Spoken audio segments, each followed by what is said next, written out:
Добре дошли на авторите. Изключително съм щастлив, че гостувате днес в нашата галерия. Няма да скрия, че се познавам с тях от много години. Тошко Димитров го познавам повече от 20 години, тъй като ми беше преподавател по живопис. От 17 години той отсъства в нашия град и общо взето всяко лято се виждаме в неговите почивки и коментираме за изкуство. И аз разбирам, че този човек работи, докато е там в далечната Германия и студена. И се радвам, че стигнахме до момента да направим една изложба и да срещнем баща и син тук в нашата зали на художествена галерия. Благодаря ви, искам да ви понеса тези цветя. Без много формалности. Добре дошли! Самата изложба ще дам думата на госпожа Стойнова, поредник от култура Луга към художествена галерия Станислав Успенски. Добър вечер, добре дошли. Радваме се, че имаме възможността да представим съвместната изложба на Димитър Ангелов Кунтев и Тодор Димитров Димитров, баща и син.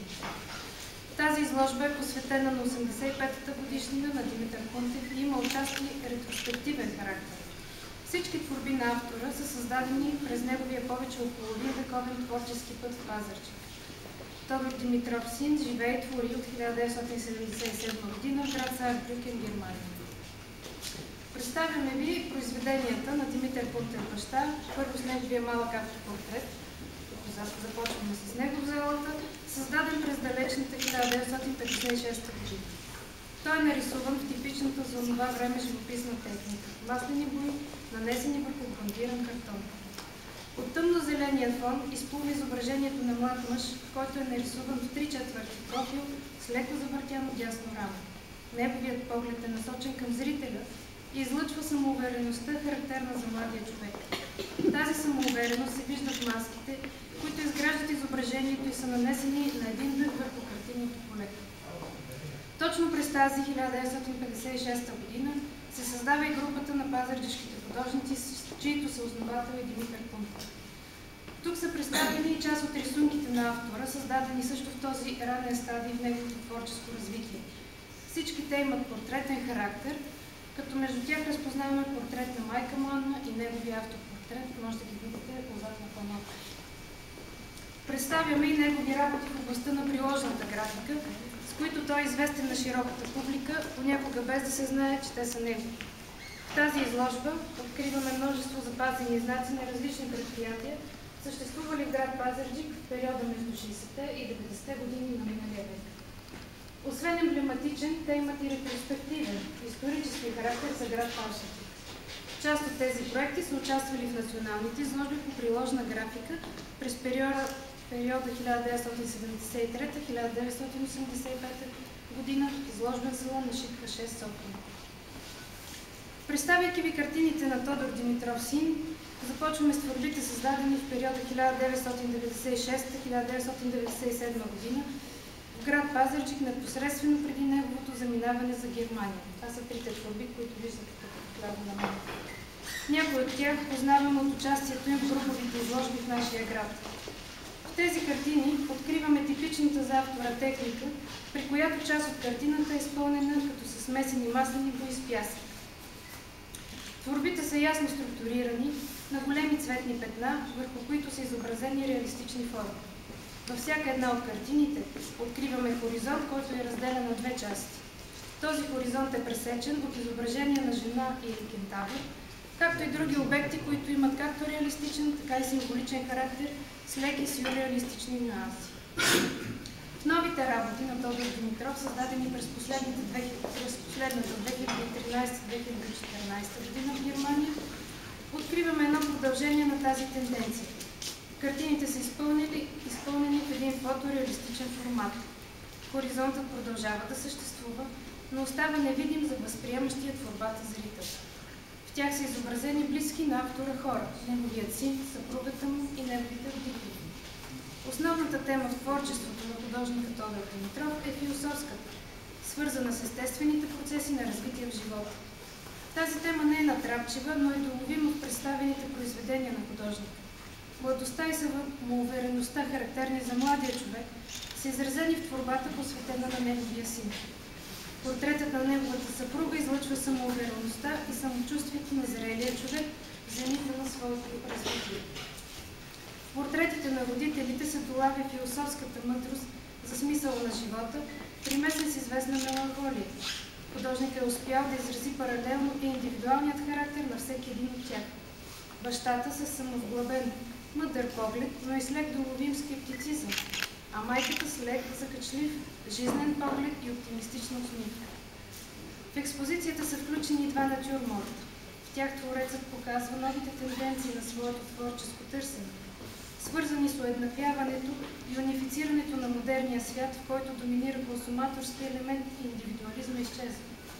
Натюрмортът запуска тук отляво и картината, изобразяваща деформираната опаковка на Кока-Кола, действат като философско обобщение, с чието тълкуване автор провокира зрителя.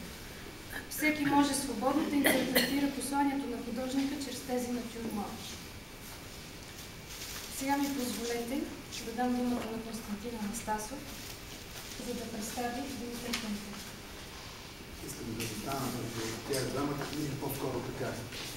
Да пазим Димитър Пунтев за поколенията, за други галерии, защото могат да бъдат конкуренти и да го... Да. Това не шега. Благодаря на подборяващата група, която ме реши от удоволствието да кажа няколко думи, но все пак е удоволствие за мен. Дами и господа, добър вечер. На моето място трябваше да бъде професор Стефан Дотаков, за да каже няколко думи за тандема баща и син Тодор и Михо Пунтеви. Така. Но тъй като проблема е в пътя, Стефан Дотаков, професор Стефан Дотаков, се извинява на всички вас и поемам щафетата, за да кажа няколко думи за тях. За мен е първо много голямо удоволствие, разбира се и в същото време голяма отговорност, тъй като естествено е да представиш приятели и художници и да ги представиш и като такива, и като... Да, в двата варианта, без значение дали първо е приятел или художника, но за мен е удоволствие да бъде така, защото ние много често се виждаме с Митко Пунтев, мога така да го нарича. Той е младо момче, независимо, че е роден 29-та година в Пазарджик и неговия син, нашия приятел и колега, който живее от 1997 в Сарбъртин с Катя. Този портрет е наен, страхотен портрет наистина. И това, че те са там, семейството си е предвид както точно и ловец са там в басейна, не означава, че ние не се виждаме, не си не искаме един за друг, не общуваме. За нас е било винаги удоволствие да се видим дори за малко време на морето в Пазарджик. Винаги става дума за това, което той е правил. Той е завършил художествена гимназия в София и Лехтецов, след това Националната художествена академия при професор Михайлов. Имаше и периоди, в които той представяше абстрактен живопис, но в тази колекция той не е представил такива, поне като щафета. Виждаме неща, които са така, може би, пътя, по който е извървял, за да достигнем тези такива реалистични неща. Винаги като малки деца или по-малки ни е правило впечатление това, което правят по-големите художници. Митко Пунтев беше един много уважаван, заедно с другите художници. Някои от тях вече не са между нас, но са присъствали и присъстват винаги в нашите изложбени зали, в мислите ни, в паметта ни. И с много респект сме се отнасяли към всичко това, което правят те, защото за нас е било една мечта, за нас е било нещо непостижимо тогава, когато наистина сме започвали своя път като хора, като личности, като творци. За мен неговото изкуство е едно много навременно в тази изложба и днес си говорихме с него. Аз от своя име, от името на туристите на Пазарджишките художници, искам да го помоля и той да приеме това. Днес ми казва, че е съгласен, да направи една ретроспективна изложба, защото това, което виждате като колекция плакати и запазени марки, не е всичко това, което е направил Димитър Пунтев художника. Граждани го виждате често, но не знаете това, което прави той.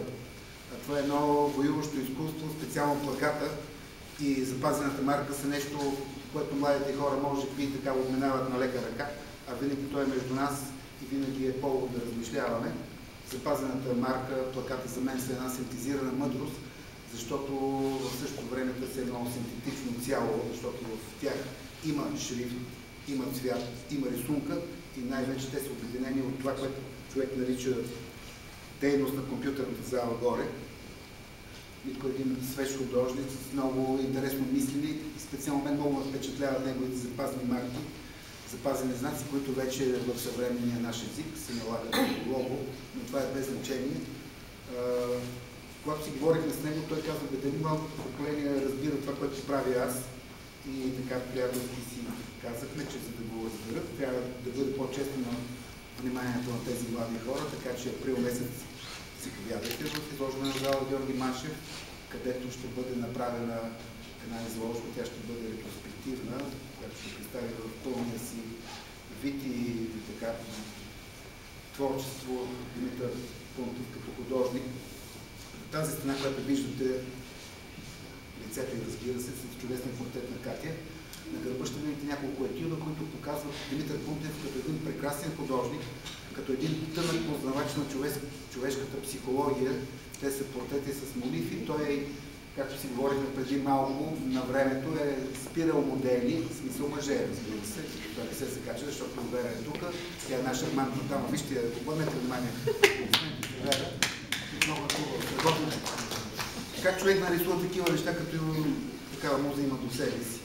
И в тези портрети, които той е рисувал, има нещо много хубаво, много човешко, много професионално, бих казал, като един тънък психолог.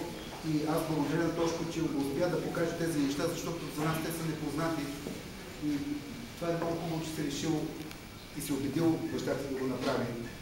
В този портрет, който ще видите също на стената, малък портрет, и в този малък формат, разбира се, не трябва да бъркаме това, че той звучи много мащабно, много сериозно, със своето живописно чувство, с точността на близка за изобщо страхотен портрет. Аз няма да ви говоря данните, които са написани там, аз благодаря на Петя, но тя е задължена да каже тези неща, като човек от галерията. Това е задължително. Може да прочетете това, което е. Аз отново искам да се върна на това, че за мен е много мило като човек първо и като техен почитател и приятел на фамилията да ги видя тук заедно. И не само аз, но и цялата патрioтична общественост, защото това е рядко явление да видиш двама човека, баща и син, в един творчески тандем и са толкова близо един до друг. И доколкото знам, няма да разкрия тайна, Тошко прави тази обща изложба в чест на Димитър Пунтев, който вчера имаше празник Димитър ден.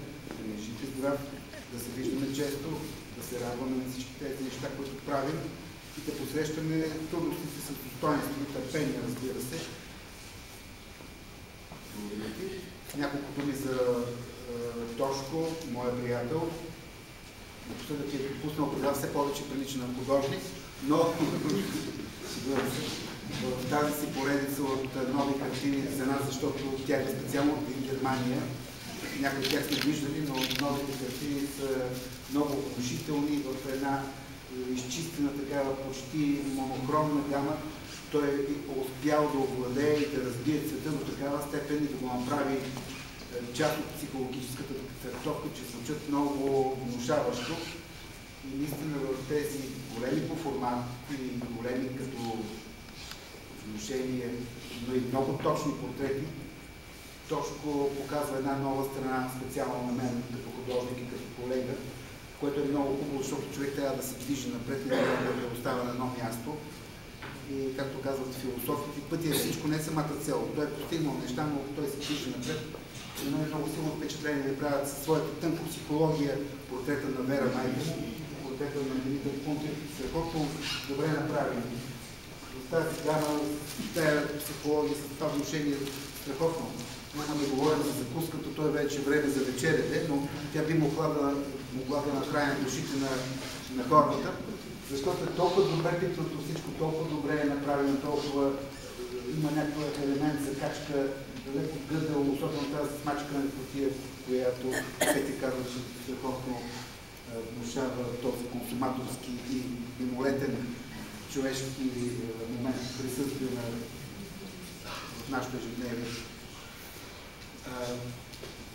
За мен ще бъде удоволствие, ако този тандем, дори и не заедно, но показват своето изкуство по-често сред нас. Защото когато има изложби, искам да се извиня на Митко Пунтев за това, това, че в годишните ни изложби, в които има много живопис, графика, скулптури, понякога не може да намерим най-добрия вариант да представи автора и той може би човек с основания понякога огорчен, но той е един дълбоко уважаван творец, гражданин, приятел и за мен специално изразявам мнението на всички художници и колеги, е удоволствие да общувам с тях в този момент в тази зала и от своя име ви благодаря. Особено е важно за мен, че цялата фамилия е тук заедно като едно цяло. На мен тези неща ми липсват и ми правят много силно впечатление. Благодаря ви.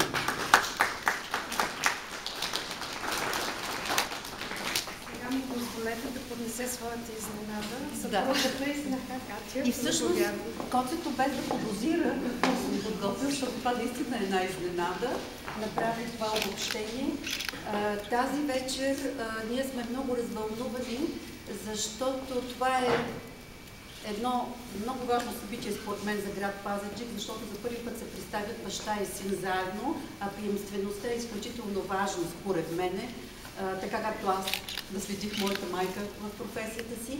И тъй като нашият син е студент и не може да присъства тази вечер тук на това вълнуващо също и семейно събитие, затова спонтанно реших да подготвя нещо, изненада, за моя свекър и за моя съпруг и да поканя трима прекрасни млади пазарджишки изпълнители, представители точно от това младо поколение, към което принадлежи и нашия син.